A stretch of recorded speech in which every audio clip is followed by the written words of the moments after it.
Okay, so Phaedra talks to her good friend in the Senate, and they discuss the Democratic convention, and she. I think that was around a time when there was another shooting with the black guy by the police or whatever, and she just wanted to go down there and show her fucking support. She got her own foundation for black men, which is called Saving Our Sons, and even though this episode really didn't give me nothing at all, and I'm struggling to even do this shit, my thing with Phaedra is she annoys me, but at the same time, she does like to do things that's beneficial to her people as far as black men is concerned, and I really do appreciate that from her. You know what I mean? We all watch for the drama and for the bickering, but we also want to see a positive side as well. We like to see the balance. And although, like I said, this shit wasn't about shit to me, but at the end of the day, it was, that particular thing was a bit, heart wrenching to me per se. That's just how I feel. Um, okay, so Portia comes over, and Phaedra invites Portia to the DNC, and of course, Portia successfully agrees. Now, the thing about Portia is she says, well, with Hosea Williams being my grandfather, civil rights is in my blood.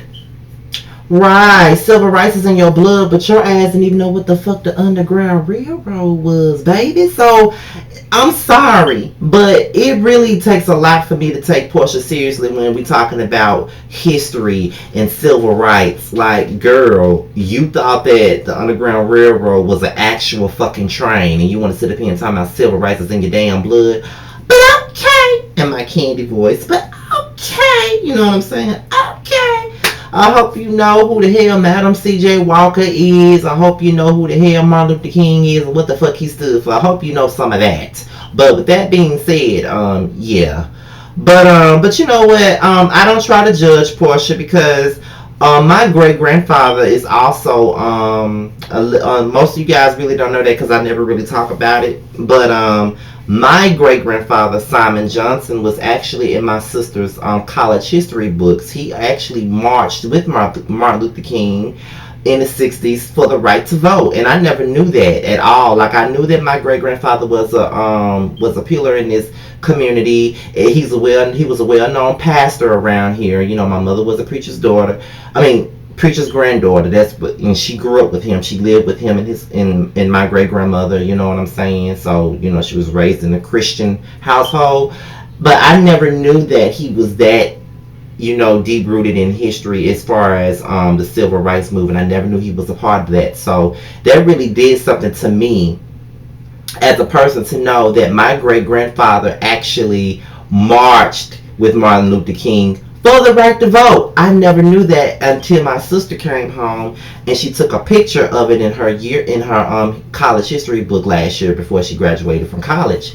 And I thought that was something serious. I'm like, my great grandfather was in her history books. You know what I mean? Like, he marched with the late great Martin Luther King so we can have a right to vote. And that's probably why I'm always so adamant about going to vote, whether it's the local elections, whether it's the presidential elections, or anything. I always go out to vote. So that could have been a subconscious thing. You know what I mean? Like, I never knew how great my great grandfather was. You know what I mean? Like, he wasn't in my life for too long. He died when I was like 5 years old, 4 or 5 years old. So I don't really have that many memories of him. It's very vaguely.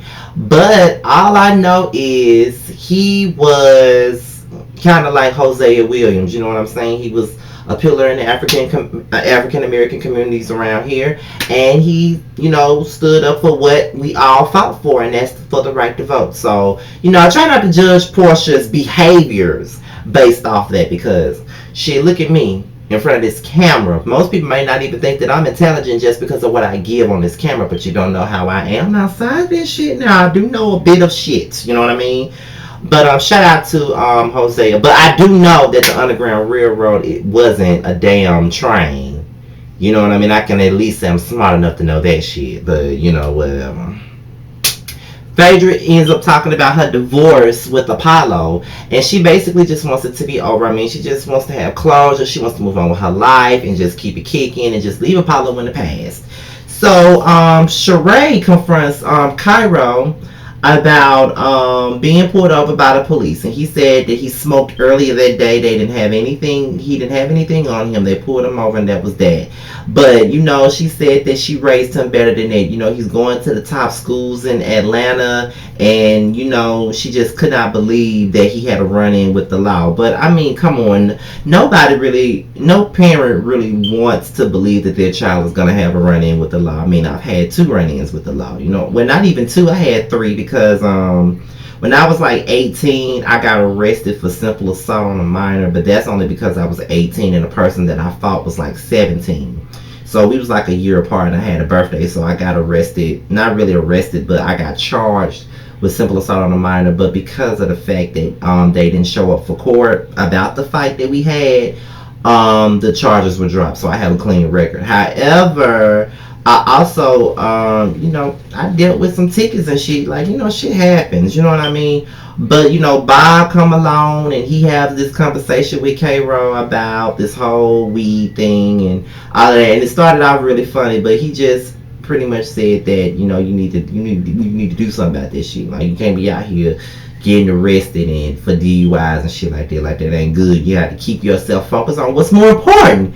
And, it was a thoughtful yet entertaining talk between Sheree, Bob, and K-Ro. I really enjoyed that. You know what I mean? I do. I'm sorry, y'all. Out of everything on this show, I do feel like Sheree and Bob probably is the most fun thing to watch on here. Like, their family dynamics is really funny to me. I really, really love it. Cynthia and Noelle, they go house hunting, and the first house that they see is a beautiful house. It got a lake on the back. It got 6 bedrooms and 4.5 baths. I don't understand what the fuck Cynthia need with all that when it's just gonna be her and Noelle in the motherfucking house. But okay. But Noelle already waiting to make a damn offer. But the reason why Cynthia going out looking for a house because in one of the divorce requests that Peter made was that he want them to sell the house. Which is very understandable. I mean, that's the house you and Peter had together. So if y'all got married and y'all bought the house together, I understand why Peter wouldn't want you to still be living in that house and then have another nigga up in there. Like, whether y'all divorced or not, that wouldn't be the right thing to do. Now, would it? I don't think so. So I understand that. Mama Joyce got a surprise for Candy and Todd. That was kind of weird. Like, she even had it all equipped with the bedroom candy and shit. And I'm looking at it like, is this the sex dungeon that Portia was referring to? Like, come on now, Mama Joyce, what the fuck is this about? But okay. So, Kenya invites Candy, Todd, Lena, and RL for a couple's day out. And they all go only to find out that Matt isn't there now. Kenya tried to make up a lie and say, oh, he had to go to California to go see his sister, but Candy wasn't mine. So after they had their little fun on the go-karts and everything like that, Candy asked her, like, girl, what's really the tea? What's really the tea? And, basically, Kenya just pretty much put it out there. Her and Matt are hitting a rocky road. You know what I mean? And he's being very childish. And she really doesn't know what's going on. Like, they're still together, but they're having some issues. And honestly, y'all, I mean, Kenya, I do think that you deserve to have that love in your life. I mean, we all do. You know what I mean? And if Matt is not working out for you, then I just think that you just need to let it go. I mean, don't settle for just anything. You settle with Walter. You know what I mean? Like, that was a disaster. So, I know that you want a baby, you want a family, you want a man, you want all of this, but you have to get the right thing. And obviously, Matt ain't the right thing for you. And plus, he like 28. He just a year older than me. And you're like damn near my mom's age, and that's no shade period, because you are. My mother's older than her. I think if Kenya is like 44, 45, then she's like 5 or 6 years younger than my mom. But at the end of it all, you're way more mature than he is, and he still got some growing up to do. I mean, look at me. I still got a lot of growing up to do at this point. But yeah, that's just what it is. So girl, just let it go. But later on, they find out by Carmen that Somebody threatened Phaedra's life. They tried to blow her ass the fuck up. And Phaedra had to call her mama to check on the kids. She had to do everything because she was afraid. And I kind of feel bad for Phaedra. Like, this was right after the DNC and she was headed to go see Apollo and everything like that. She already had enough on her plate. Now she got to deal with a motherfucker trying to blow her ass the fuck up. Like, really? But y'all, that's my review on this show. This is the best that I could fucking do. Because this episode really didn't give me nothing. Not a damn thing. And is it just me? Or is this season very sloppy and uneven? Like, it's good sometimes, then it's not good another time. Then they cut out a lot of shit. Because Lena being here is so weird. Because she was supposed to get a peach, but then they cut her out of all the pivotal moments. Like, I feel like we should have seen that conversation between her and Sheree when she went back and told her what was going on when she was talking shit about Kenya.